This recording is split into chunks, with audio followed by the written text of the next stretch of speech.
Fire Cadet Branamay Stephanie Nacional. Ako po ay mula sa Calbiga, Western Samar at ako po ang kasalukuyang Cadet Affairs and Development Officer ng 2nd Battalion, sir.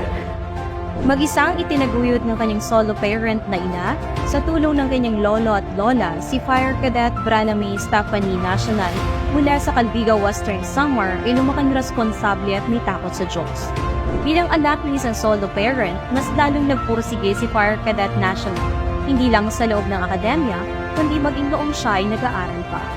Dahil isang domestic helper sa Hong Kong sa mahigit 10 taon ng kanyang ina, lumaki siya sa kanyang lolo na isang farmer at lola na isang teacher na siyang tumayo bilang kanyang mga magulang. Wala mang kinagis ng tatay, hindi ito naging hadlang para kay Fire Cadet National para magpursige at maging responsable at mabait na bata. Nagtapos siya sa Kalimunan Elementary School at Calbiga National High School bilang consistent honor student.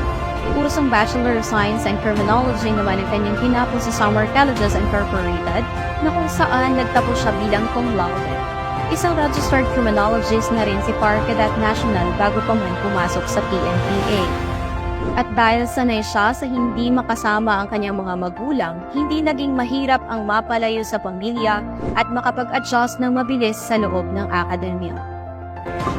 As a future officer of the Bureau of Fire Protection, I can contribute to the betterment of the Bureau by simply upholding the virtues of this academy, sir, which is justice, integrity, and service. Punong-puno ng aral at magagandang asal ang kanyang 4 na taon sa loob ng institusyon. Isa na rito ang pagbibigay halaga sa oras at panahon.